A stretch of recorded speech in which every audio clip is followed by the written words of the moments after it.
God, this is really reaching back in the mists of time.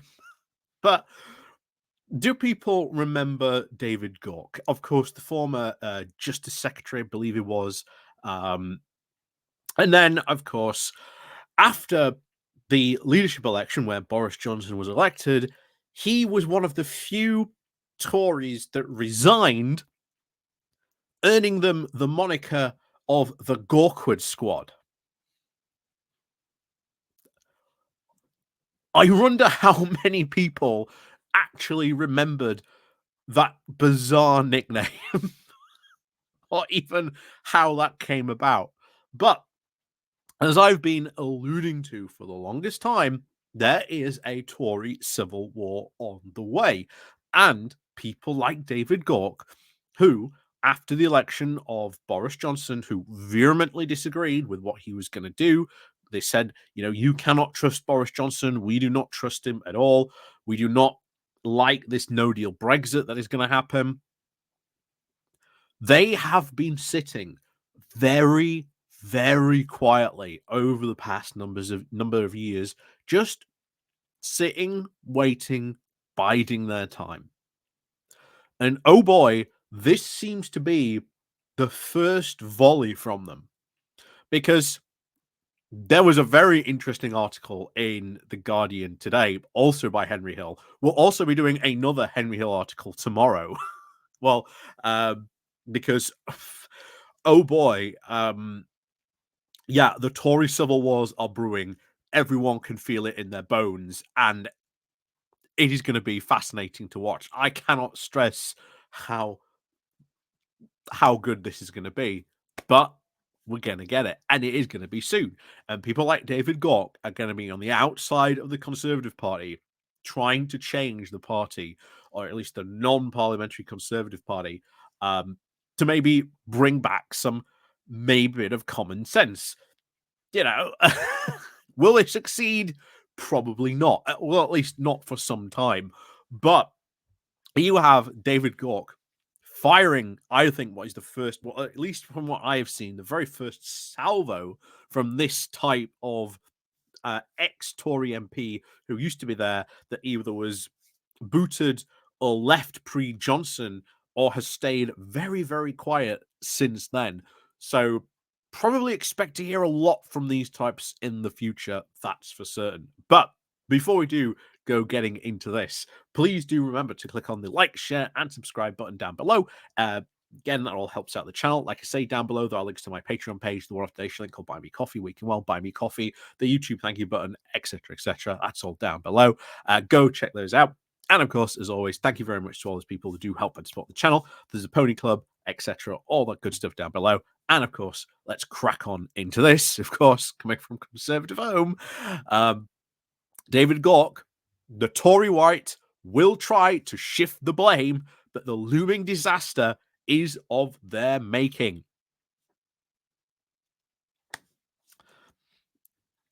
So remember, there is a Tory right, a Tory far right, and then there's the Tory centrists.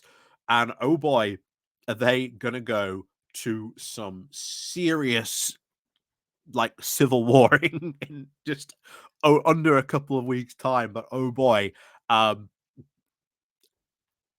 it's starting already. So he starts off with, "This is all the Tory centrists' fault. They have ruined the Conservative Party and are responsible for the forthcoming electoral cataclysm. This is an argument that I see on my Twitter timeline every so often, but now is being made by right-wing commentators with some regularity. Alistair Heath says that the Wets and the other centrist dad wannabes bear full responsibility. David Frost made a very similar argument as he compared about Conservative MPs opposing a tilt to the right. Shirley Jacobs claims that, quote, the Wets now dominate the Tory machine. But speaking as a wannabe centrist dad, I could take all this personally. I'm on the political centre right. But having resigned as a minister over 5 years ago, I left the parliamentary party just a couple of months later and stood against the Conservatives at the subsequent general election. I am not sure what more I could have done to try and escape responsibility for the current state of the party. I even write a column for the New Statesman, for goodness sake. So this is, I think, what you are going to see. And he is right here. He is really right that there is a lot of blame shifting already going on by people looking for an excuse. Why have we failed? What is going on? Ultimately, it is the Tory right that are responsible. They are the ones who govern themselves into this situation, and now they can't govern themselves out of a paper bag. But this is where they've left themselves, and now they're looking for people to blame. And now they're going to blame people like David Gauke, who is again a Tory centrist, who is now firing back at them, saying, "Hey, none of this is my fault. You know, I haven't been a minister for 5 years. I even stood against the Conservatives. I haven't got a thing to do with you guys. So don't blame me. You guys have been the one in charge." So this is how it all starts, guys. This is how it all starts.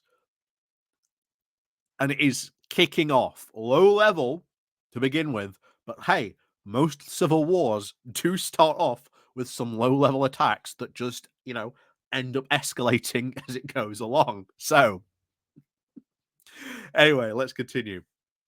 So let's put to one side my personal culpability and take the argument at face value. What is the case for the prosecution against the centrist wing of the Conservative Party for bringing about this current predicament?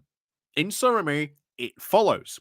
Boris Johnson won a convincing majority by promising to deliver Brexit, and a hard Brexit at that. He also promised to bring down immigration, keep taxes low. He had a program at least to lean into the realignment of British politics, and he was rewarded handsomely. But in office, he was then thwarted in delivering a proper Conservative agenda by the Remainer establishment, that being the civil service, the OBR, the Bank of England, the judiciary, etc., and centrist ministers.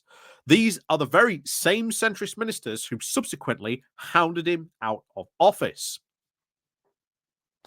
So again, you can already see the rewriting that these like the conservative right wing are trying to do. Blame the centrists. Blame the centrists. Nothing to do with them, all to do with them. But he continues. And then there is the temptation to skip over what happens next. Although most committed opponents of these arguments will make the case that Liz Truss was also a victim of the Remainer establishment. Well,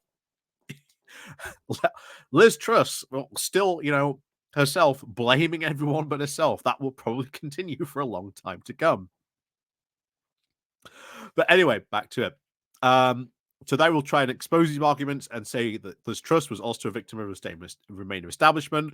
In any event, there is an argument on the right that also Rishi Sunak is now politically unsound and that it is the root of his problems. The Tories, therefore, find themselves fighting an election campaign with taxes up, immigration up, benefits of Brexit unfulfilled, and Nigel Farage now rampant. Not being, quote, properly conservative, and the right has now been split, and the consequences will be terrible to behold. Exactly where the Conservative Party is. Bear in mind, as I said, a lot of the Tory civil warring isn't just going to go on of what's left of, the Westminster Parliamentary Party. It is also going to go on quite significantly in the non-parliamentary party. That is where some of the biggest battles are going to be fought. And remember, this is the guy who he ain't been a minister, he ain't been part of the Conservative Party for over 5 years. So here he is going, hey, you're trying to blame all this on me. This is the narrative you're trying to spin, but you couldn't be more wrong. And as we have been saying ourselves, the Conservatives have no one to blame but themselves for all this. Anyway, back to this. So It is an analysis that may very well be influential as the party now debates its future in the coming months, but it is also deeply flawed. And now you see where all the arguments are going to be. There's going to be people praising that that's the real reason, that whole, you know, Remainer establishment, etc., of what's just been laid out for us. And then you're going to have the actual, like, other people saying, actually, no, we've got a lot of blame to do ourselves. Other stuff has gone wrong for us, and we've just ignored it. But it is going to be wonderful to see when all this kicks off. Anyway, back to this. So we should start with the 2019 general election. Yes, Johnson did promise to keep taxes low. He also promised high spending and levelling up. Lots of things were promised, as is his wont. An economic agenda, to the extent that there was any coherence to it, was far more left wing than was offered by previous Tory manifestos or is being offered today. Where Johnson's position can be seen as being more right wing is he made Brexit a dividing line.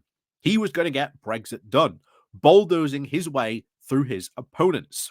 Now we hear very little about Brexit from the Tories. This is, of course, for the very obvious electoral reasons, in that Brexit is now an unpopular policy with a large majority of regrets happening, which eventually, we said before, is going to drive a very, very big reversal of it.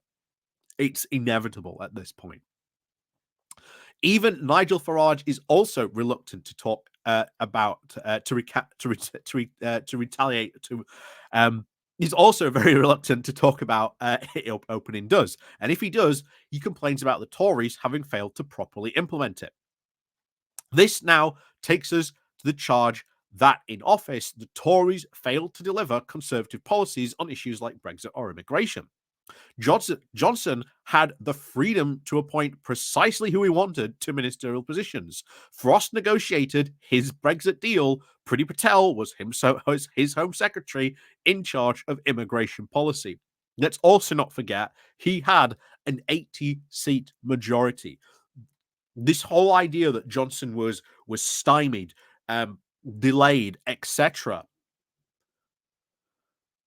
Johnson could have done absolutely anything he wanted. He had the majority to do it, and a lot of people at the time, in that wait of the Tory of that 2019 win, a lot of the people who were saying, "Well, look, yes, he won this big victory, and all this stuff, but actually, that is going to affect him so bad because he cannot blame anyone else. It's all on them.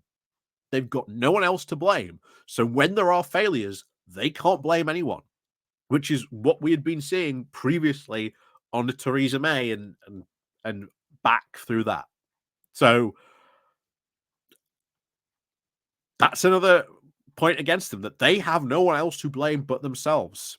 Like, any conservative who tries to spin the narrative that they were somehow stymied or stopped, bring that up to them, because there was no one stopping them. None of these establishments or anything like that, because Johnson had a majority. He had the power to be able to do so. So back to this. So these policies pursued were, of course, not what the right wanted. Perhaps even reasonable lies here, or even after, with their chosen prime minister. There was always, of course, the Remainer establishment to blame. And of course, but that is just possible, that simple promises that appeal to the Daily Telegraph do run into very much difficulty when being implemented. Hence, trying to slash EU red tape or immigration or taxes does not happen even with a right-wing prime minister, leading a right-wing cabinet and a right-wing parliamentary party. Again, what I've been saying, he had complete control. Any narrative that it was being stopped or anything like that is fantasy. And you are seeing, like, these centrist Tories are going to fight back against that and really hammer that home onto them. And honestly, it is going to be interesting to watch how they squirm under that gavel. So then we come to the removal of Johnson. The right has not really settled on whether they think Johnson was a colossus brought down by centrists or a free-spending, pro-immigration liberal not to be trusted. But there is the nostalgia for his campaigning skills that we will hear the argument the Tories would have done far much better if they had stuck with him. No way. We've talked about this before. The Johnson magic is long over. Like, it was over. Once Partygate really started to kick in, over. We knew it. We could even see it in the local election results. We could see it in some of the by-election results as well. It was over. The idea that they would have kept Boris Johnson and somehow, Boris would be doing better now.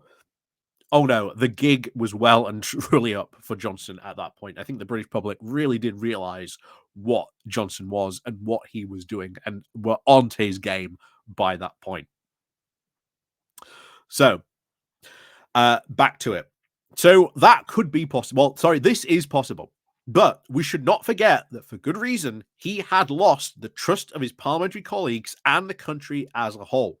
He was not brought down, he self-destructed. Couldn't agree more. Could not agree more. And on the subject of self-destruction, then came Truss. For the second time running, the right and the right-wing party membership got their way in terms of the party leadership. She bulldozed her way past the remaining establishment, but only to collide with the reality of the bond markets, and Truss's economic credibility was then shot to pieces. Then came Sunak. He was not the right choice of the right, but there was no other credible candidate. He, along with Jeremy Hunt, tried to calm the markets, particularly in those early days, and Sunak exuded a sense of technocratic competence. That made him very distinct improvement on his two predecessors for many of us, but also now provoked distrust from the right, despite him having backed both Brexit in 2016 and Johnson in 2019. He then sought to try and appease them. For example, refusing to put distance between himself and his predecessors. His failure to vote to uphold the Standards and Privilege Committee recommendations on Johnson was a terrible error. Whether, though, the thought of policy expenditure or either through conviction, his policies have been right-wing, even if his manner also makes him appear to be a moderate. The ill-judged Rwanda policy has been maintained, and he flirts now with leaving the European Convention of Human Rights, promises tax cuts over credible spending plans. And he will fight an election campaign that is focused relentlessly on the Tories defecting to reform, not those defecting to Labour or the Liberal Democrats. The right argue that he is, quote, not one of us, but he is damn well tried to be. And like I say, we've talked about this constantly. Sunak was no leader. He couldn't bring the party to heel. There's no one reason to be any loyalty to Sunak. And yeah, I also agree with them. They are absolutely trying to fight this election on those defecting to reform. But if you look at who the defectors are, it's not the reform defectors that are making up the biggest voting bloc. And we've talked about this, that trying to chase after that reform vote is just not worth it. But it's the people defecting to Labour and the Lib Democrats. They're the ones that are probably going to have the biggest impact on the Tories, not reform. Yeah, sure, reform will split the right-wing vote. But it is those defecting from Labour, those defecting from the Tories to Labour or even the Tories to the Lib Dems, they are going to have the biggest impact. So, that changed in shift to the left is the source now of the Tory problems, is absurd. This is, however, a more credible analysis than is the collapse in support. It is nothing to do with the ideological positioning, but a question now of competence and trust. After all, voters are getting going in both directions. But this is true. The decline in the competence and trust is now inextricably linked to the move to the right. The Brexit wars of 2016 to 2019 resulted in a weak cabinet that saw a commitment to the Brexit clause prioritized over ability. The Tories maintained the Leave campaign's habit of promising the undeliverable. Yep. Um, these are going to be if they do actually intend to have a serious look at what went wrong, if that ever happens, although it won't happen, as we said, for quite a while, they are really going to have to re-examine what they did between 2016 to 19, and of course, the Johnson years, trusts and etc. They're really going to have to really rethink what they did, because there was a right-wing party that was in full absolute control and did everything it thought it was right, but it prioritized ideology over practicality and compromise. And that's why they have continuously, systematically just exploded with problems, party infighting, you name it.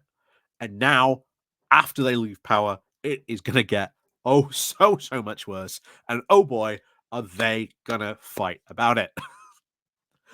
So, back to it. So, a party series about the competence in office and trying to build trust would not have made Johnson or Truss its leader, or for that matter, Patel, Braverman, or even Nigel Farage. For all the complaints about centrists and the inaccurate characterization of Sunak as one, the right have to accept that this Conservative Party, the one that is about to go down to a historic defeat, is their party. They have chosen the leaders, at least until their choices imploded, and then dictated the policies, at least until they were exposed as unworkable. This is what is about to happen, is on them.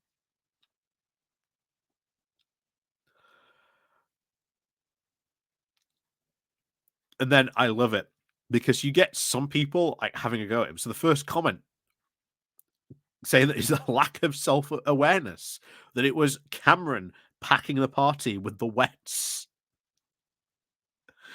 Someone else, oh, he was a complete wet.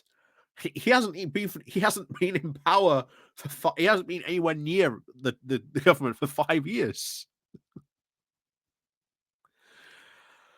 Um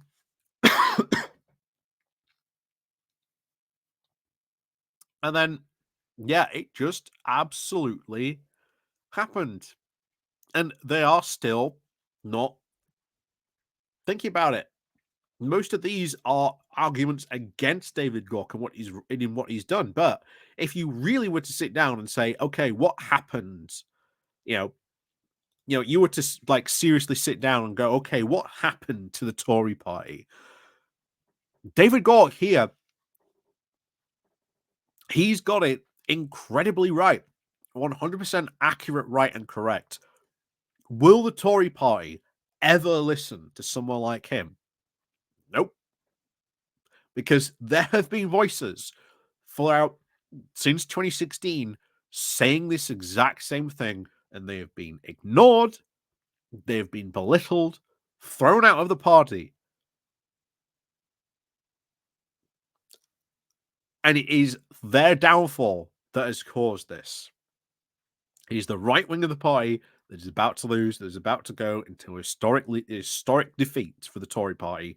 You will see, as was said there, that these right wingers or the right wing Tory party will now start to say that, oh, but don't you see? Sunak was a centrist.